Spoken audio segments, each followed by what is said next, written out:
A very good morning to all of you. Today we are going to start with the column chromatography. Starting with chromatography. So what is the basic role of chromatography?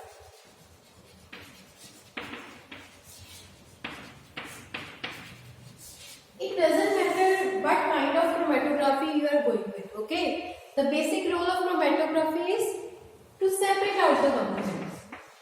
To separate out the components of mixture.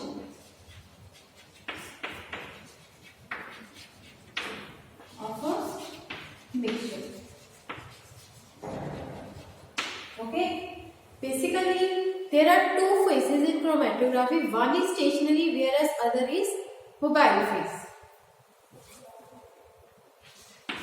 Stationary phase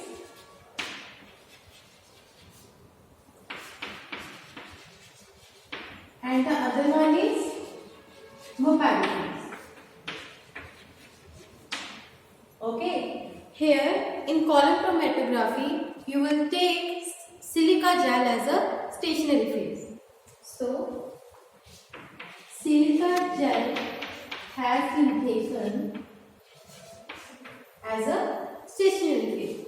Okay. Whereas the solvent act as the mobile phase. Okay. With the help of which you can move out the components of your mixture, of your sample mixture. Okay. So, starting with column chromatography.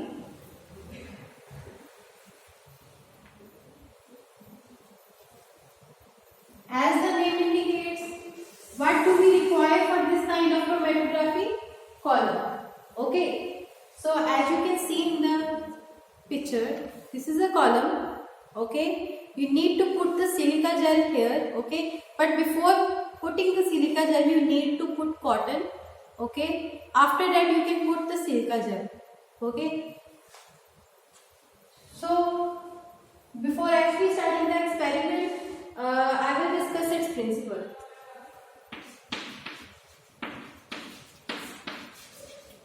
So, principle of column chromatography depends upon the adsorption. Depends upon what? Adsorption. Okay. Do you know about the adsorption? Adsorption means the substances interact with the surface only. They are not going to interact with the bulk material. Okay. So you only need to concern with the surface things.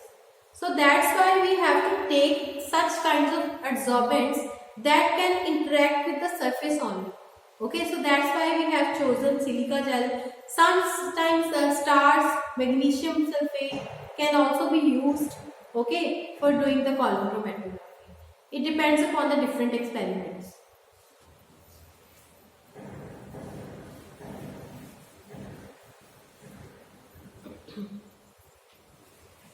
So now, concerning about the procedure. So what is the first step? This is your column now. You need to prepare the column first. Prepare the column. Okay. For that, I have already told you what do you need to put? A wool or cotton fiber. Generally cotton. Okay. After that, you need to fill that column with the silica gel which is suitable for column chromatography. I have already told you that there are silica gels of different grades. Okay. The silica gel is different for TLC. It is different for column also. So you need to use the silica gel which is suitable for doing the column chromatography. Okay. So after filling the silica gel,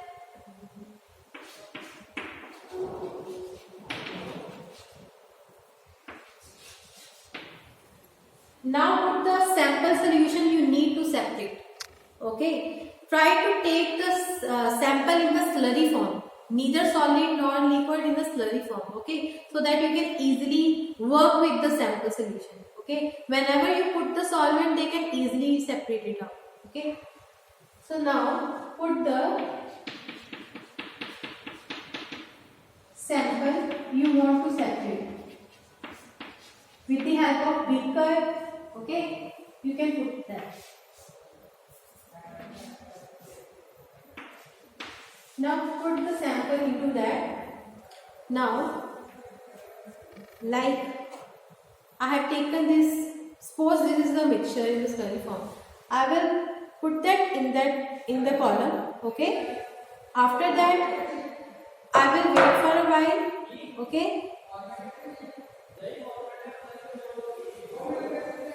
Now,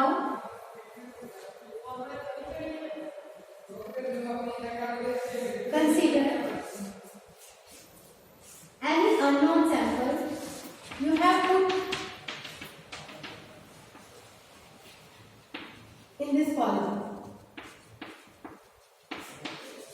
Okay, containing A, B, C components. So after some time, what will happen? After some time, what will happen?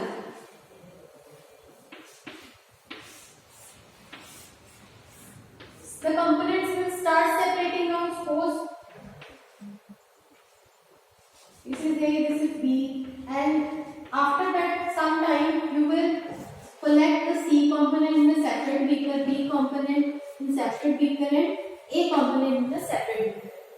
The one of doing column chromatography is that you will collect the samples with having different colors. Okay. So sometimes if you are getting the samples of same color, okay, then you can do the TLC, but in most of the cases you will get the colored components. Okay, for finding out the that which type of component is present in your mixture, you will do TLC. So for confirming your result, you need to do TLC. Okay, I have done with the experiment and find out two components. I will show you. Let me show you.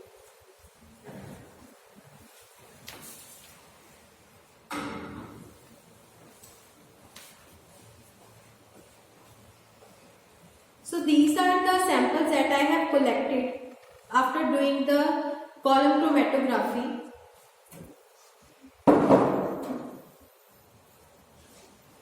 Okay, so as the samples are, as the components are of different colors, it's easily denote you that you can separate out the components from the mixture easily by using the column chromatography. Main time for doing this technique, time duration is generally, sometimes it varies for different components. Okay, sometimes it will take half an hour, sometimes it will take 10 minutes, mostly it can also take 2 hours. Okay, for the other sample or the exceptional cases, the column chromatography can also take 2 to 3 days also. Okay, so the time duration is not fixed, it can vary from sample to sample. Okay, so what will happen after collecting the samples? Suppose this is your first component. Okay, you have collected. So what will happen? How can you convert this liquid solution into the solid one? Just do the distillation. Okay, after doing the distillation, the solid component will be separated out. Okay, because the liquid solvent will be evaporated. Okay, you will collect the solid component, and after doing that you can weigh the sample. Okay, then compare it with the initial solvent, initial mixture. After that, compare their weight and you will find out how much yield are you getting. Okay, so you can get the yield by just after doing the distillation or evaporation. You will note some, suppose X now. Suppose your mixture weight was 5 gram. Now how can you calculate the yield of your sample? Just divide their weights and multiply is 100. Okay, after that you will get your yield. Okay, so that's how you can perform your column chromatography. And I have told you earlier, if you want to confirm your result, you can go through the TLC. Okay, you need a TLC plate, a glass jar, okay, capillary tube for doing the TLC experiment. So that was the column chromatography. Thank you so much for listening. But before, let me just tell you one thing, that these precautions and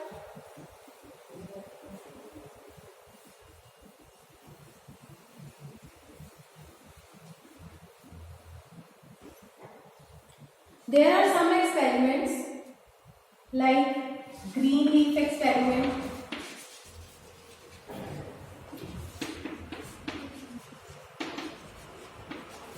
the carotenoid experiment,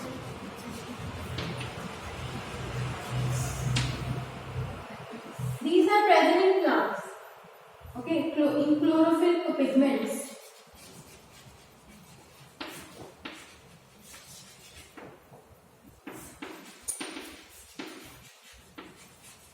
Spinach leaves, okay. If you want to separate out the components of leafy compounds like spinach, okay, many more compounds, then you can also take the paste of that compound and put the mixture into the column. Then afterwards you will get the separated components.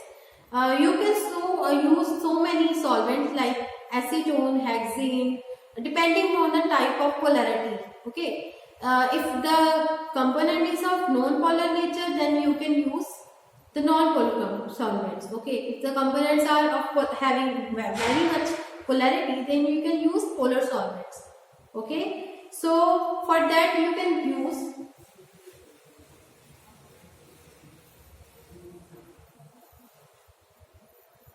ethyl alcohol, methanol, chloroform, hexane, water. These are the kind of solvents that you can use for moving your solute particles, okay, for moving your sample mixture, okay. These are the solvents.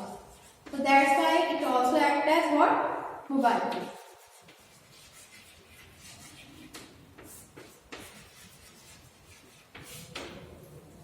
Okay. So I was talking about the spinach leaves, the chlorophyll pigments and the carotenoids, okay. Suppose you are separating the pigments of spinach leaf.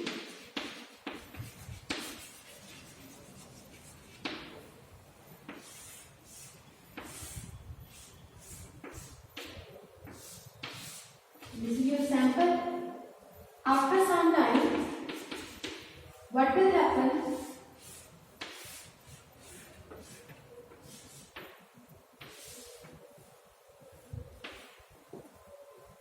You will observe different colors, okay. Firstly, you will find out the dark green color, then light green, sometimes yellow, sometimes sea blue or blue color.